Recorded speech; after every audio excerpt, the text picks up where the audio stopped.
Се враќаме во студиото, како што најавивме, тука ни е гостен професорот Рубин Земон. Професоре, добро дојдовте во студио 10. Како сте? Не сме се виделе некое време? Па добро, ете, ако може би ме добро во ова ситуација на глобална хибридна војна, кај што сите сме на некој начин засегнати. Меѓутоа во здравјето добро.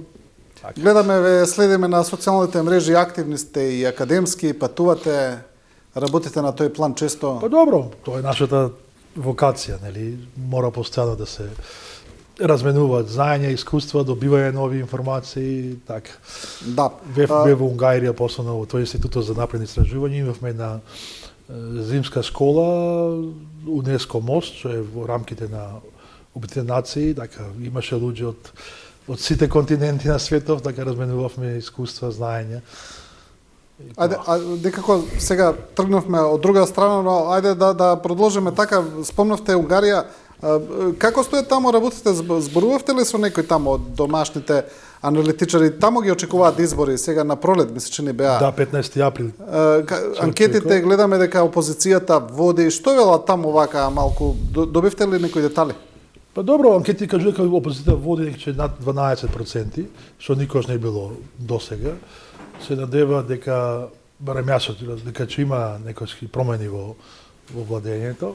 Орбан прилично, колку што има прилика, колку што разбира маđарски, води една убава симпатична кампања со една ташнешка шешета по куќи и тоа постојано го по рурални области, постојано тоа го пренесуваат медиумите.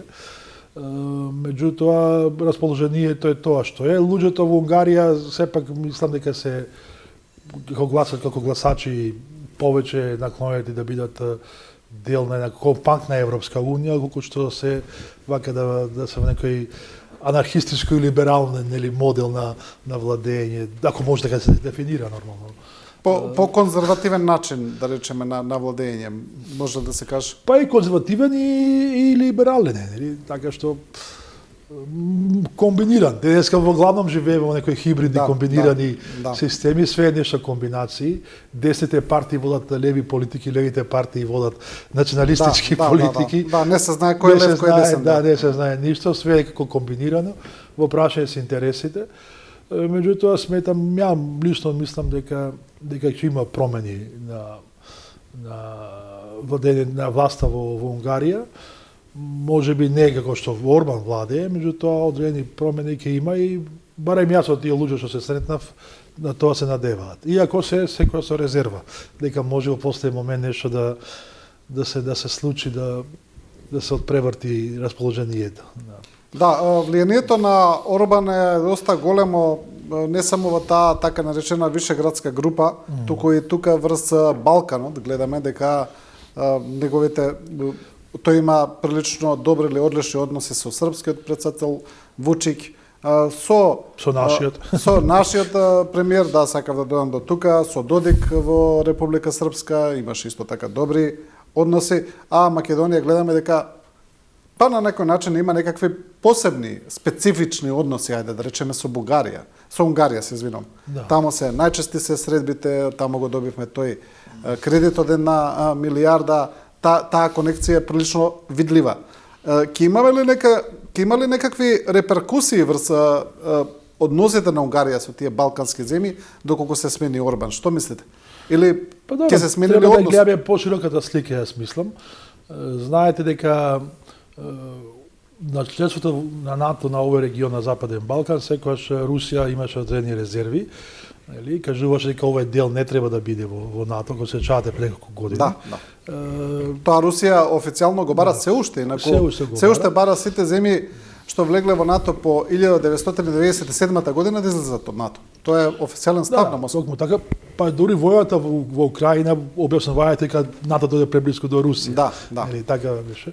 Така да сметам дека можеби Путин и Русија најдоа некоја спега преку Орбан, да се направи некоја друга политика хибридна, да овој дел сепак се држи така на некој начин под влијание на овие и либерални, да кажеме, режими, така да по-софистирано да кажеме или по-меко, а се до тоа да биде под некоја се контрола, да не биде целосно интегрирана во НАТО и Европската унија. И сметам дека тука копјата малку се кршат. И ако гледаме се глобалната ситуација, сето тоа ќе губи од значење. Со доаѓањето на Трамп, сето тоа мислам дека дефокусот на Балканот веќе не, фокусот на Балканот не е, дефокусирано е нели вниманието. Па дури мисля дека војната во Украина полека може ќе падне од фокус и ќе се префали таму каде што е главното тежиште. И мислам дека и ова со Иран, иако е веќе глобален конфликт, не е главното тежиште, главниот конфликт е сепак меѓу Соединените американски држави и Кина.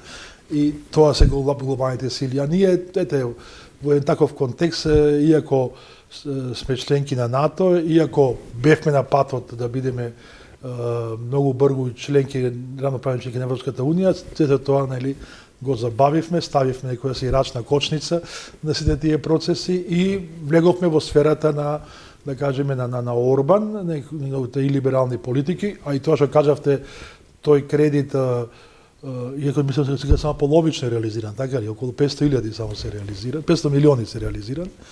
Не сум ни да, не само. Тега и не е транспарентно, гледаме, цела година не е транспарентно. Иако се зборува дека и тео се кинески пари, преку Орбан се или преку банките на Орбан се менаџира. Имаше таква информација, имаше информација. Така да, па и јас мислам дека ќе бијате 2-3 години во Унгарија, одам во тој институт за истражувања. Тамо прилично луѓе се чуе како Унгарија, која што исто се има оприлика економски проблеми за нели да екзистираат, на Македонија и дала билиарда нели евра. Така што и за самите унгарци тоа прилично малку така нејасно, неразбирливо. Како и да е, мислам дека ова ситуацијата е таа што е и дека треба да бидеме внимателни и да си, по моје мислење, треба да си го продолжиме многу цврсто патот према равноправна членка на Европската унија, која што исто така може да има преструктурирање. Те гледаме се разговара и таму во Брисел, во самата Европска унија, како да некој нов модел се најди. Меѓутоа, сметам дека на Брисел и на Европа и на Европската унија е многу значајно да го затвори прашање со Западниот Балкан, да сите земји на некој начин до крајот на 2030 година или да бидеме равноправни членки. И во тој процес јас сметам дека треба да ние учествуваме малку проактивно. И поготово после ова што се случува последните денови. Да, добро, кога зборуваме за тој нов модел, сега не знам дали е тоа истиот модел за кој што зборува и претседателот на владата, господинот Мицкоски, тој вели дека постои некаков план, дали е план или идеја, не знаеме се уште, каде што тој зборува дека постои можност Македонија да влезе како на некој начин членка без право на глас или некој како што го интерпретираат како втора класа земји во Европската унија, како сакате. Од друга страна гледаме дека евроамбасадорот Рокас кажа дека такво нешто нема, дека се знае какви се правилата во Европската унија. Мислите ли на таков план и зошто премиерот сега би зборувал за такво нешто? Добро, да фатиме малку пошироко. Западниот Балкан провлече билатерални проблеми. Имавме таму кога бев на летна школа и луѓе од Хрватска и од Црна Гора, значи кај не знам колку тоа се зборува или колку се знае. Значи Хрватска е полека ја блокира Црна Гора во самиот процес, и кога нас се зборува дека Црна Гора ќе може првите. Повторно се јавува проблемот на превлака. Значи Хрватска бара повторно некои територијални отстапувања да има во превлака.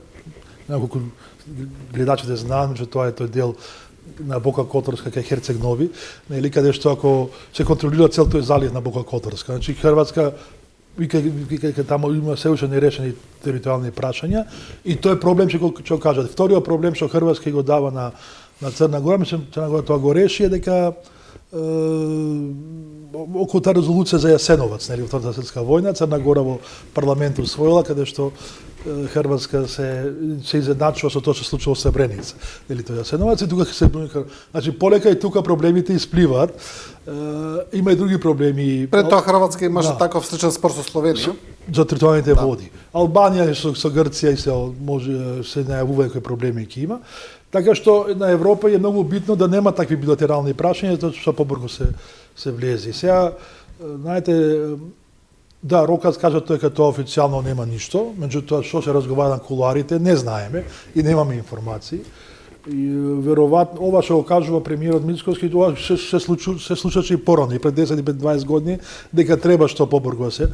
Такви остапки се не во гласањето, се направени према повеќе земји, и према Бугарија, према Романија, према Португалија, нели кој се. Веројатно ќе има некои си остапки, а какви, не знам, сега може би го скажа. Имаше поровнена идеја за Европска економска унија, која тогаш ја коментираше и тогашниот председател Пендаровски. Дали не било понудено, дали не ни било понудено, дали... Официјално немаше понуда, ама се зборуваше. Да. Сега и потоа официјално може да нема ништо, може да се понудило. Че каже тоа времето, меѓутоа јас мислам дека главната цел е дека треба да до 2300 година цел Западен Балкан да биде дел на Европската унија, ако тоа се случи. Ако тоа е нели уште во агендата, иако реално да зборуваме, Европската унија во моментов се соочува со големи предизвици и проблеми, после тоа што се прави со царините на Америка, на Трамп и се тие политики, со Гренланд што се случува, нели, прашањето.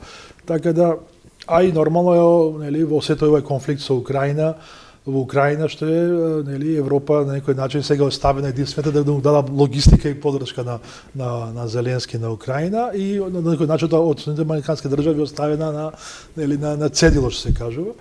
Така да во една ваква ситуација мислам дека Европа поради ваквите проблеми можеби ќе направи некој модул да што побрзо во пакет се интегрира. Ако ќе направи пакетот, нели, 2000 кога беше и 5 и 6 година, 7, извинете, кога Хрватска, Романија, Бугарија, нели, не Бугарија, Романија, па после водосна и Хрватска двидета влегува, нели, со отстапки се разбира.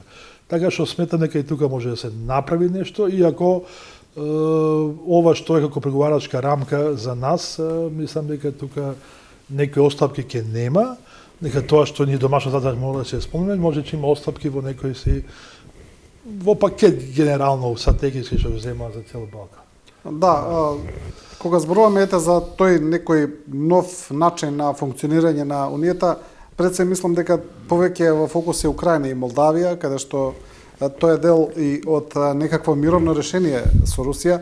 Имено Украина тоа го бара, дека без разлика какво би било решението, тие бараат членство во Европската унија, бидејќи членство во НАТО не може да добие, тоа е сигурно, тоа го кажа и председателот Трамп.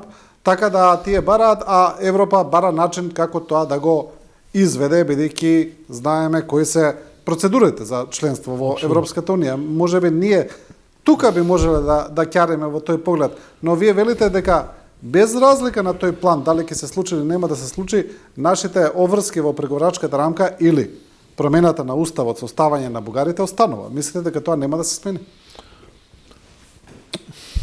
Па, начинно за сега не, иако мислам дека тоа не е услов кој што ни го наметнува бугарското прашање и односно заедница, него тоа се услови кои што се отколку практика ќе дирува, че ние проблеми со преамбулата на уставот сме го имале и пред да го тоа постави Бугарија. Нели односно Европската унија го постави и поради сите тие извештаи што ги имаме со една Европа. Нели на вракот го веќе за национални малцинства, значи тоа е 20 години назад, само кај нас некој не ги чита тие работи. Меѓутоа на преговори кога барем досако било преговори со другите земји, тие извештаи да со една Европа човекови права малци на маса се ставаат, нели? И излегува. Ние, за жал, тоа да кажеме, после Охридскиот договор, кој што се апсолутно како општество се претворивме во една биетничка, бинационална, бикултурна и држава и општество, нели, со декларативно, нели, почитување на правата на помалите и помалобројните, а воопшто почитување на другите во уставот заедници, нели, тој проблем, нели, доаѓа да нама се, тоа се дел од копенхашките критериуми, може да се правиме на тоа што се вика да мижиме, ама тоа е во тие копенхашки критериуми, така што за мене лично прашањето на бугарите во уставот и на египчаните, хрватите, и црногорците, словенците, па и торбешите кои што не сакаме да зборуваме и нели евреите, и други заедници, имаме и ерменци кои што исто бараат да бидат, меѓутоа не се ставија во овој предлогот, може че има нов предлог, не знаеме. Тоа е дел на човекови малцински прави и дел на копенхашките критериуми. И е така ставено во рамката. Е сега што тука паметно изиграја на некој начин Радев и Бугаријата кои што од сфера на како беше на тој притисок за култура, за јазик, дека натаму го стави во сфера на човекови права и ние тука сме засегнати, Тоа е сега друг проблем, накали? Меѓутоа Бугарија го стави во сферата човекови права и тој го прифати Европската унија. Тука нема љутиш. Зашто се љутиме кога човекови прави треба да се исполнуваат и малцинските права. А тоа што позади тоа, нели, имаше и пред тоа имавме прашање на негирен идентитет, на јазик, да натаму, тоа веќе мислам дека тука се обезбедивме. Нели, сите документи, македонски јазик е признаен, идентитетот е признаен, така што тука никаква опасност нема, само е работа дека ние треба да ги испочитуваме. Поради тоа сметам дека од тоа ќе нема попуштање. Не поради тоа што ние со Бугарија треба или го поставуваме прашањето зашто во Бугарија немаме реципроцитет, така ли за македонците. Да. Па тоа зашто немаме со хрватите реципроцитет, пример. Македонците во хрватскиот устав ги имаме и ги имаме сите права, а ние хрвати немаме кај нас, така ли? Зашто тука не преразумеме реципроцитет. Така што или со словенците, да не зборувам со тука не се стави прашање на реципроцитет, тоа е прашање на копенхашките критериуми и човековите права. Призначена председателка на државата Силјановска, многу добро тоа го знаете, ја отворено да биде и према граѓаните да кажат тоа е така, а не да или се замајува или јавноста и мислењето и кад ние тоа под услов ќе попуштиме дека натаму. Не, тоа е наша задача домашна, ги почитуваме. Не може да бидат некој што се чувствува бугарин, хрват, египчанец, црногореци, словенеци, било што, да биде граѓан од трети ред, затоа што така е припаѓа на такви заедници. А некој си што е бошњак, србин, ром, така натаму да ги има правата, нели, затоа што припаѓа од други не. Значи тука е дискриминацијата и така и гласи во преговарачката рамка, тоа е прашање на дискриминација човекови права. И тука нема попуштање, значи тоа прифатиме како не е домашна задача да се заврши. Ставот на премиерот во ова што вие го зборувате, да речеме, во еден дел се согласува, но во еден дел не се согласува. Колку што да. Јас го разбирам и тоа го има кажано повеќе пати. Тој премиерот вели немаме ништо против ние бугарите да ги ставиме во уставот во тој поглед. Добро. Вели тоа немаме проблем. Но имаме проблем што после тоа ќе се отворат многу други барања кои ќе отворат низ идентитетски прашања кои цело време ќе се проверуваат низ преговорите. Или со други зборови, отварањето на уставот според премиерот за Бугарија е само почеток на идентитетските барања, а не крај. Така да тоа е всушност нашата задршка во поглед на тоа прашање. Не, мислам дека тоа е завршена работа, преговарачката рамка е завршена, не може, само а дека може да има други барања, може да примени се Црна Гора и Хрватска. Никој не пропосува дека Хрватска ќе постави прашањето на превлака повторно, така ли? Добро, зборуваме за идентитетски барања. Идентитетски мислам дека нема теорија, нема шанси тоа да се постави, ако ги исполнуваме тоа што е да не е значи основата е дискриминацијата, не е основата идентитетот, основата ако се чита добро преговарачката рамка и копенхашките критериуми, основата е дискриминацијата. Значи не сме некој граѓанин да е дискриминиран по ниедна основа, било кој граѓанин што државај на Македонија. Тоа е основата, а тоа идентитет тоа не постои во и никај не постои идентитет во преговарачката рамка. Каде постои тој идентитет на македонскиот народ? Никај тоа не постои. Тоа е спин што нели избегаваме да се соочиме со домашната задача и спинуваме разни работи. Ако тоа темелно се чита, никаде не постои во тие идентитет, ни во копенхашките критериуми, ниту во преговарачката рамка. Основата е дискриминацијата. Тоа е основата на проблемот што ние треба го решиме. Добро, но ние ако продолжиме вака, гледаме дека не работиме на решавање на тоа прашање, дека сега се работи, акцијскиот план е готов, нели бев и ја во една првата група која работевме, нели тој значи во тие преговарачка рамка постои преамбулата и постои акцијски план за заштита на заедници. Тој е готов. Бев и сега кој беше драфтот на дебата и учествував во првата работна група кога го готвувавме на експерти тој акцијски план. Така што тој доставено до Брисел, некои забелешки нема од Брисел, веројатно може се од другите земји членки ако има и тој е готов. Значи тој дел сме успешно го завршуваме. Не останува само ова со преамбулата. Да, но или имаме и друга можност, што основата е дискриминацијата. Нели? Тогаш да се вратиме на тој оригиналниот текст на Охридскиот договор, нели? Да не се споменува една заедница во преамбулата. И тоа е или е никој не се спомнува преамбулата, или да се спомнат сите. И тоа е суштината на проблемот што го бара Брисел, а не дека мора да се доведат бугари. Бугарија тоа го катализираше се, катализатор го направи на проблемот. Значи јас сум за тоа евентуално да нема дискриминација, да дадеме решение да сите заедници од преамбулата се избришат, да немат ниту еден. А тоа што преамбулата кај нас генерира дискриминација, тука е проблемот. Да, но како што кажав, ние не гледаме дека се работи на тоа, не гледаме, кажав, можеби се работи за промена на устав, но изјавите кои ги дава владата и премиерот се тие исти, значи не гледаме нешто ново тука. Поминаа речиси 2 години од функционирањето на оваа влада, што доколку остане вакво статус кво. Гледаме дека Албанија и Црна Гора ги почнаа преговорите, тие се тераат. Што е со нас? Доколку еве останаме на вакво статус кво. Да почекаме 15 април во Унгарија, па после повторно може да поставиме што со нас. Мислите дека тоа би ги сменило работите? Апсолутно. Ако се промени Орбан, апсолутно ќе омекне и позицијата на нашата влада во тоа. Значи, тука сепак гледате известна поврзаност. Апсолутно, да. Добро, ајде малку сега за ова за што кажавме дека ќе разговараме, тоа е ситуацијата околу Иран. Професоре, гледаме, нема да навлегуваме премногу во тие воено-технички проблематики, но истото го прашав и претходниот гостин. Кој би бил ендгеймот овде? Што е решението? Еве, студентите на американски држави и Израел продолжуваат со бомбардирање, очигледно е дека бараат смена на режимот во Иран. На системот, режимот. На системот, како сакате кажете, да.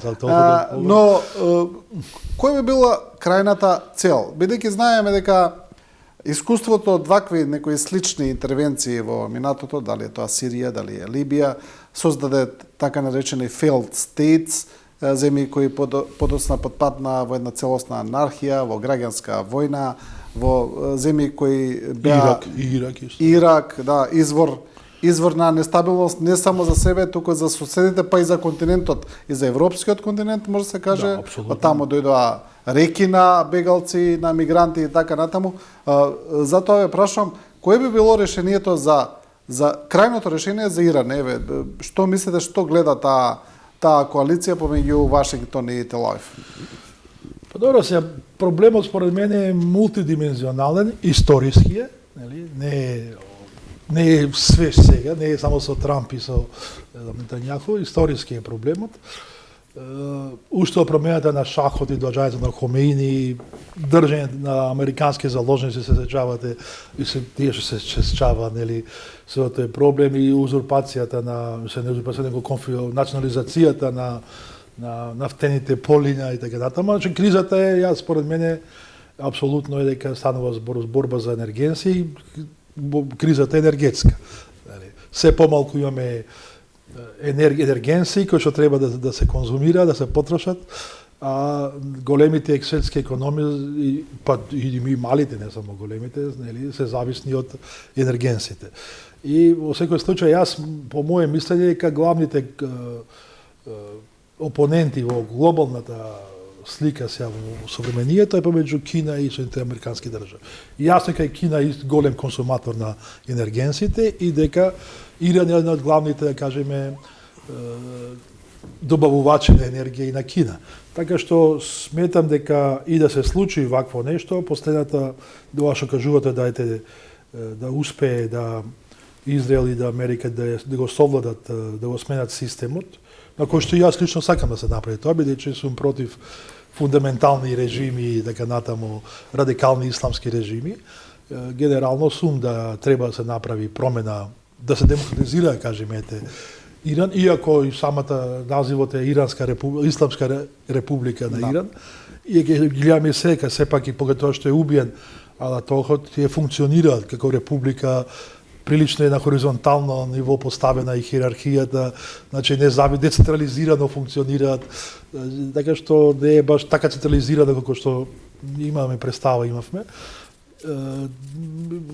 Ја лично сум против фундаментализмот и ка треба да има поголема либерална слобода, да има и човековите права во Иран. Меѓутоа, борбата не е за човекови права, тоа на сите ни е јасно, борбата е за енергенси. И тука го имаме прашање на меѓународното право. Апсолутно е покршено сега од Израел и од САД. Значи, и не само сега, него тоа што го имаме во Венецуела. Значи, принципите на меѓународно право веќе не функционираат, не постојат. гледаме кај Организација на Обединетите нации нема механизми како да направи некој си светски ред во поредокот што е, веројатно ќе треба после некога време да се можеби да се опмисли нов начин на функционирање на меѓународната заедница. Меѓутоа, во секој случај, ендгеймот би бил, мислам дека малу и светот, меѓутоа и Америка и Иран, и Израел го поценуваат Иран во неговата моќ. Значи, Иран не е Ирак, Иран не е Венецуела, Иран е огромна земја со 90 милиони, така отприлика колку ги има, со огромни ресурси, со огромен потенцијал. Значи, разликата меѓу Ирак и Иран исто или другите арапски земји, што во Иран имаме прилично образовано население. Иако е фундаментално, да кажеме, тие се прилично образовани. Ова што кажува сега, ова што го наследува новото тоа што е, кажува дека дури завршил во Хардвард, доторирал филозофија, Хегел, Кант, така што прилично е и западњачки образова да добиот што е сега лидер, дели, тој што е бил назначен да го наследи после смртта на Толохот, иако не е тоа не е на избори, ама наследник е. Така што мислам дека не треба да се подцени Иран. И војната не е само фрлање ракети, вака дронови да одат, меѓутоа војната може да биде многу хибридна, може да се случи на било која територија да има терористички напади во светот, може да гледавме дека имавме некои инциденти на аеродромите во Америка, така ли, на JFK имаше, така што и тоа е знак дека може да се случи никој не е сигурен денеска во светот. Така што може да се случи. Видовме каде и во Кипар. Кипар имаше британска база. И каде тука Иран паметна, се гледате, Иран кажува дека та не напаѓа држави, не ја нападна Кипар, ама нападна екстериторијалност, каде што не е под контрола на Кипар. Така ли? И во главном и во Катар и во Бахрейн тоа е екстериторијалност. И ти кажува, не напаѓаме ние Емирати и Катар, ги напаѓаме базите, од кај што доаѓаат бомби према нас. Да, но од една страна таа иранска стратегија која предпоставувам целта им е да предизвикаат револт во тие држави што тие имаат странски бази на своја територија и што војната се прелеала кај нив, сега како да создава една контраиндикација, бидејќи сите тие залевски држави, меѓу кои Саудиска Арабија, одговорија на некој начин гневно на тие напади. Така. И тие веќе на некој начин застануваат зад коалицијата на Вашингтон и Тел-Авив, вела дека можно е и тие да се вклучат во војната интервенција, тоа го кажа Саудиска Арабија, а заеднички таква изјава даде и Велика Британија, Франција и Германија. Тие кажаа дека ќе ги заштитат своите сојузници, кои според нив се под неправедни напади на Иран. Значи, таа иранска стратегија како да не функционира во посакуван правец, туку во обратен правец. Нормално се. Бидејќи на некој начин ја прошируваат коалицијата против нив. Во секој случај, ајде да збориме прво за овие земјите во заливот, Саудиска Арабија, или Катар, Бахрейн, Емирати, ако тие влезат во војна со Иран, ја мислам дека за недела дена тие ќе бидат окупирани. Мислам, не може тие со Иран. Така ли, ако одиме на таа варијанта. Така што тоа е прилично пропагандно.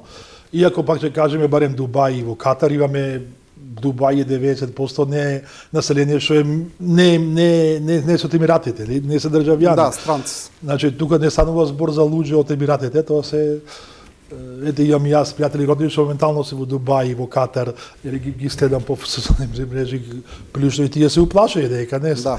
Така да сметам дека добро е, тука еве да го кажеме соопштението на Македонското министерство за надворешни работи кој дојде пред малку се днесува токму на македонските државјани. Се вели вака дека Министерството за надворешни работи ја информира дека согласно последните податоци од почетокот на конфликтот до денес вкупно 473 македонски државјани контактирале со дипломатско-конзуларните престаништва на Република Северна Македонија во Тел-Авив, Доха и Абу Даби. Од нив 19 лица се пријавени од Израел, 106 од Катар, 348 од Абу Даби. Во оваа бројка се вклучени и 18 лица од Кувајт, како и 12 од Бахрейн. Согласно информациите добиени од надлежните власти, се уште не се препорачува евакуација по копнен пат за граѓаните кои се наоѓаат во Катар и Обединетите Арапски Емирати. Евакуацијата ќе биде отпочната во првата безбедносна прилика, при што веќе се разгледуваат можности за нивно безбедно извлекување, веднаш штом се создадат соодветни услови. Во однос на македонските државјани кои се наоѓаат во Тел Авив, Министерството активно ги разгледува можните алтернативи за нивно безбедно излекување од државата. Уште еднаш апелираме до македонските државјани редовно да ги следат предупредувањата и насоките на локалните надлежни органи. На 24 часовно располагање остануваат дежурните телефонски броеви на кризниот штаб при Министерството за надворешни работи. Отприлика ова соопштение сложена ситуација, но и соопштението отприлика се уште вели немаме начин како да ве евакуираме, почекајте се уште. Ова е вака преведено на народски јазик. Нема начин. Евентуално значи нашата амбасада која сака или било која амбасада, која сака да ги извлече своите граѓани. Јас сум бил во Дубај. Значи тоа после морето 10 километри е све пустина, значи нема како да се помени. Евентуално во оваа ситуација евентуално што јас мислам дека може да се направи конвој до Оман, па преку Оман да се направат летови, да се ова. Меѓутоа и тоа ја не знам докаде е затворен таму 3-4 сати по пустина да се оди, иако тоа не било забележано од дронови, мислам ризично. Не знам докаде е затворен воздушниот простор таму. Оман е слободно, може. Не знам дали може да. Од помалите аеродроми чисто да се лета веднаш према Египет таму и да се Африка да се оди, иначе према Израел не може да се оди сигурно. Меѓутоа, јас мислам дека во таква ситуација, ако се прати така наречен хуманитарни конвои, мора да се консултираат и иранските власти. Нели, да се кај тука станува збор за хуманитарни конвои, па да може да се извлечат. Прилично сложна ситуација. Така што мислам дека овие држави, Бахреин, Саудовска Арабија, мислам дека по моје мислење дека мора да држат страната поради инвестициите што се таму, нели, на Америка и на западните земји. А од друга страна пак треба да се каже и тоа дека пак мислам дека е веќе јавно Кина дава подршка на Иран, така?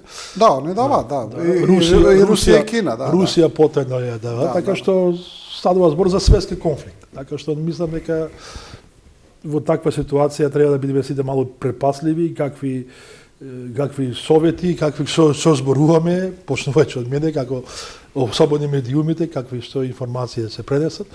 Така да сметам дека конфликтот ќе трае многу повеќе од тоа што кажа, колку речко, месец дена ли?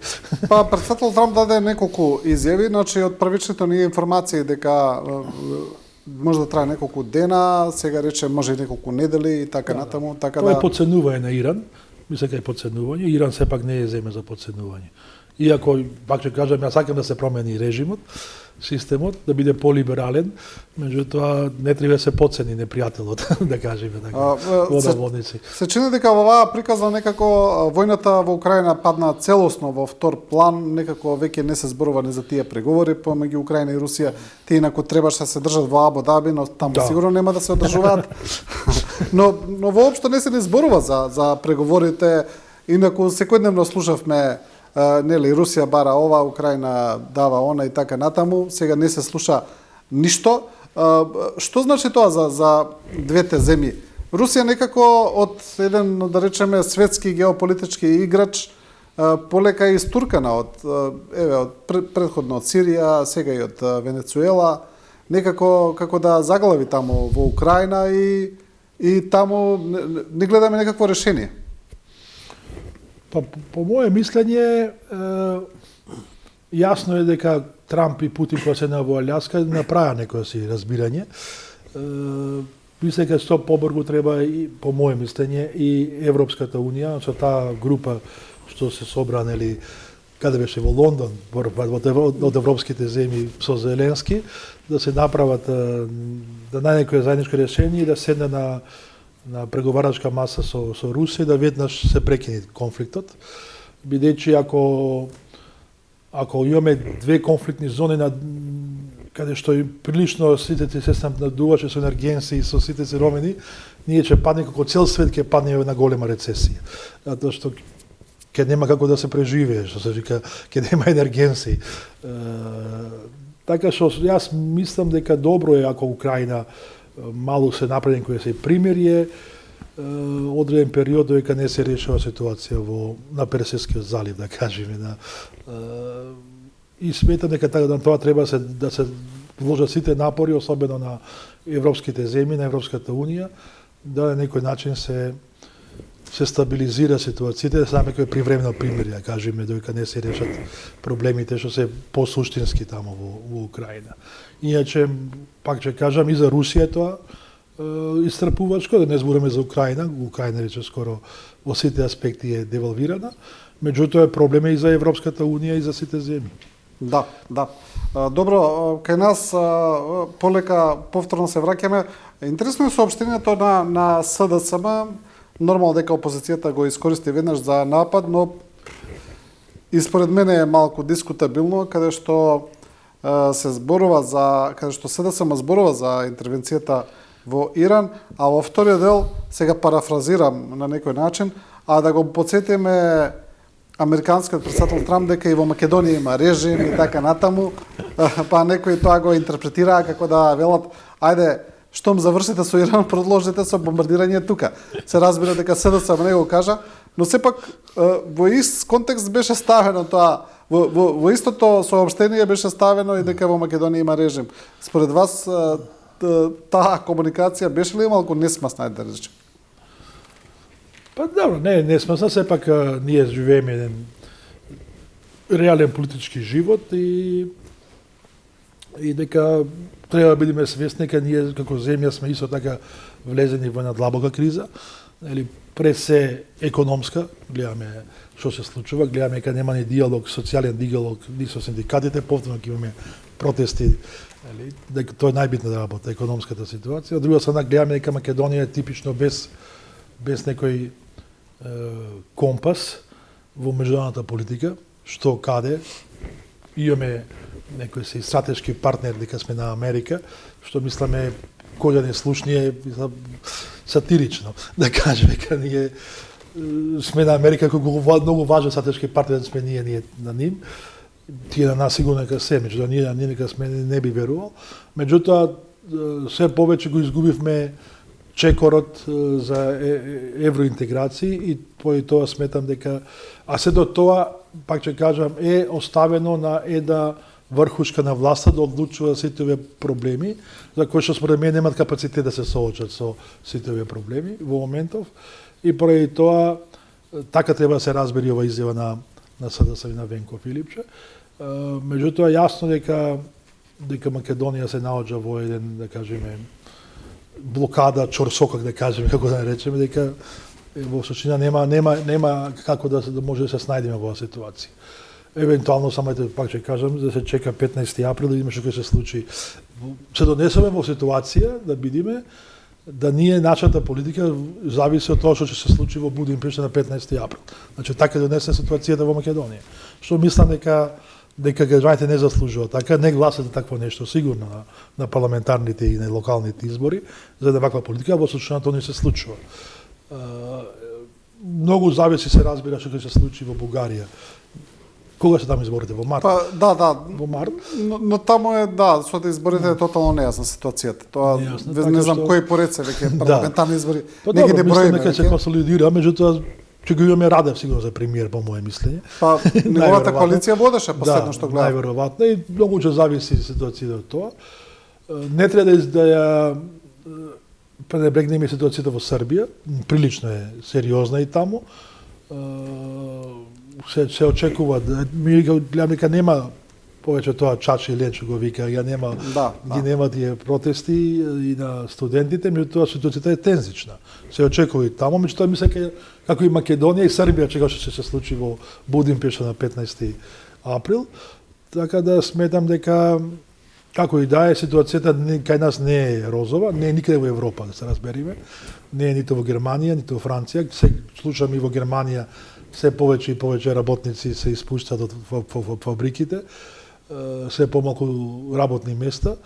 Франција сигурно во една слична ситуација, така што сметам јас дека подхитно треба да се барем ако не друго да закнеме нашата регионална соработка.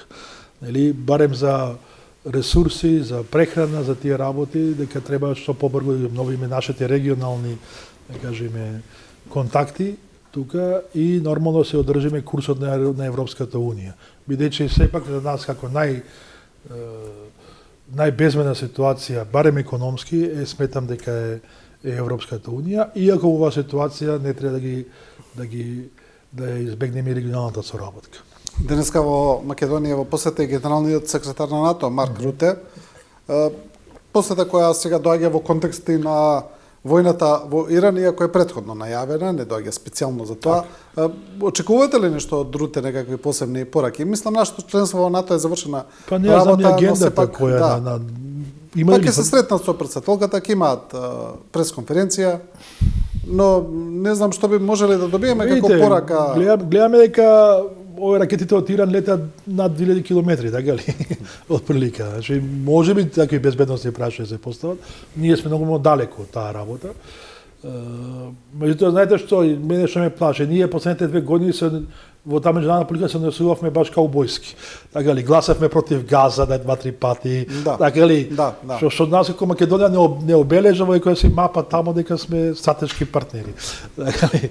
И знаете се, све е можно во овој конфликт, ако дај Боже да заврши за 4 недели, ако потрае подолго, све е можно да се случува.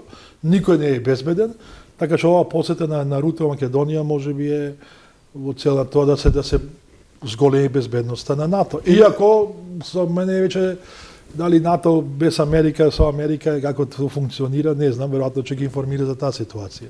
Како ќе биде, како тука да се координира. Добро, тие работи некако да слегна малку пред се во односите на НАТО Америка околу Гренланд, како таа работа барем за сега да се заврши или да се стабилизира, ајде да речеме.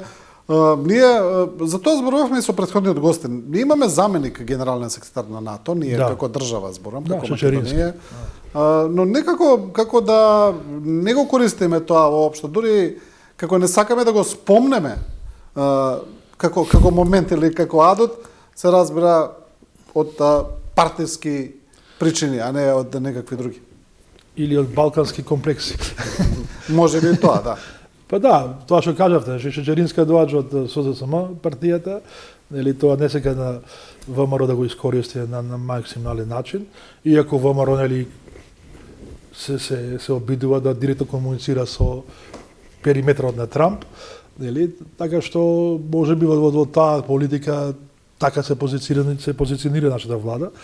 Меѓутоа, во секој случај, ние сме полноправна членка на НАТО, издвојуваме прилично голем дел од буџетот за НАТО, од нашиот GDP, така што ние треба така се базираме, ако нема некои други. Веројатно, знаете, во НАТО сепак информациите не течат како што треба за јавноста и така треба да биде.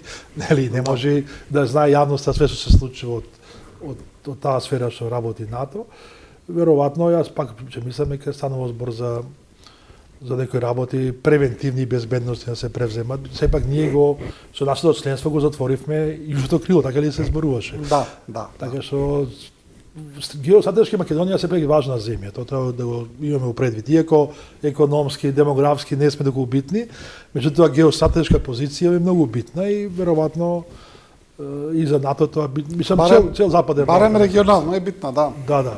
Во однос на за крај, во однос на враќањето во земјата на Артан Груби, доброволно или недоброволно, како гледате на тоа? Бидејќи многу има анализи и многу коментари дека сепак постои нешто тука зацкриено во целиот тој процес, дека поранешниот вице-премиер не би се вратил доброволно да оди во затвор, нели?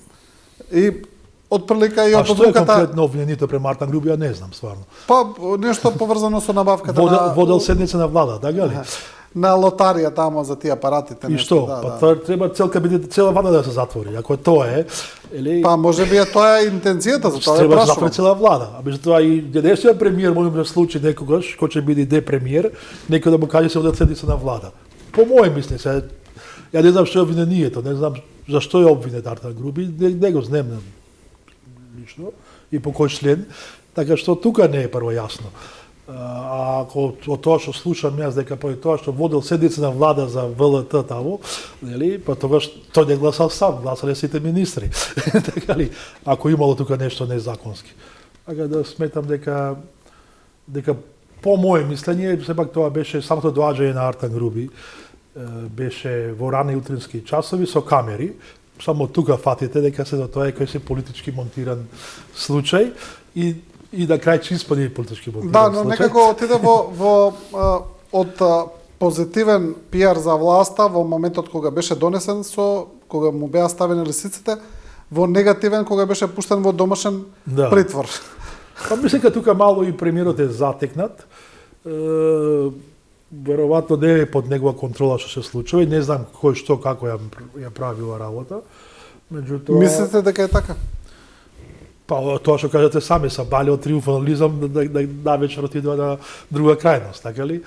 И да, но зашто он би се вратил? Зашто би дошол доброволно, бидејќи Тука тука се алудира дека бевме колеги во собранието, тој е прилично дисциплиниран член на ДУИ, на партијата и на Али Ахмети.